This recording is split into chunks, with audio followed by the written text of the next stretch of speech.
ka na. Ito naman, parang hindi tayo mag-best friends dati. Oo nga naman, Lindon. Nakikipagkaibigan lang naman yung tao eh. Oh, huwag mo naman ako ipahiya dyan sa friend mo. Oo nga naman, Lindon. Huwag mo naman siya ipahiya sa mga kaibigan mo.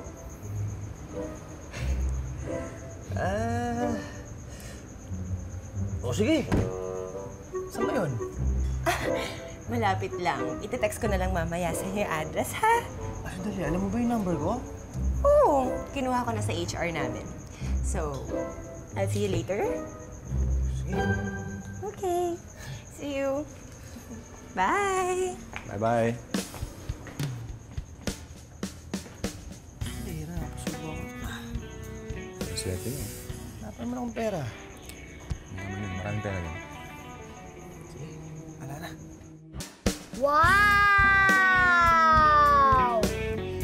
Chupom sa suot natin, Kuya Lindon ah. Saan lakad natin? May date ang Kuya Lindon mo. Sinabi nang hindi date yun eh. Ano ka ba? Lalabas ka kasama isang magandang babae. Anong tawag mo dun?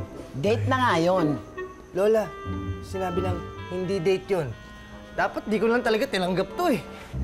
Teka, ano'y kahihiya mo, oy? Ikaw binata, siya dalaga. Walang masama doon. Kasi Lola, medyo nag-aalangan ako eh. Oh?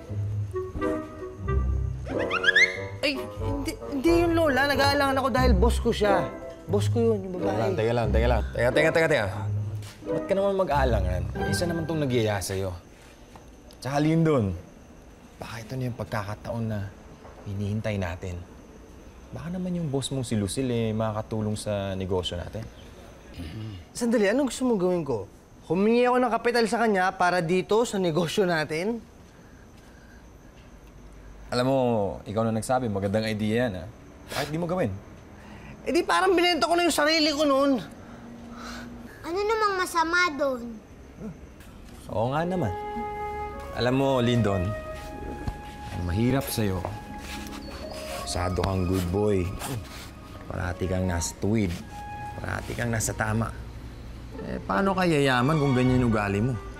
Tama? Oh, tama ka ng tama dyan. Ikaw yon. Alam mo, kung gusto mong yumaman, minsan, bibitiw ka sa prinsipyo mo. At iyahanda mo na yung pagbumukha mo na ibebenta mo. Tama!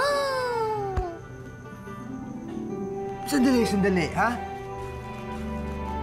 Narinig niyo pa yung mga sarili ninyo, ha? Dahil niyo pa mga bugaw, ah. Diyan na nga kayo. Bugaw?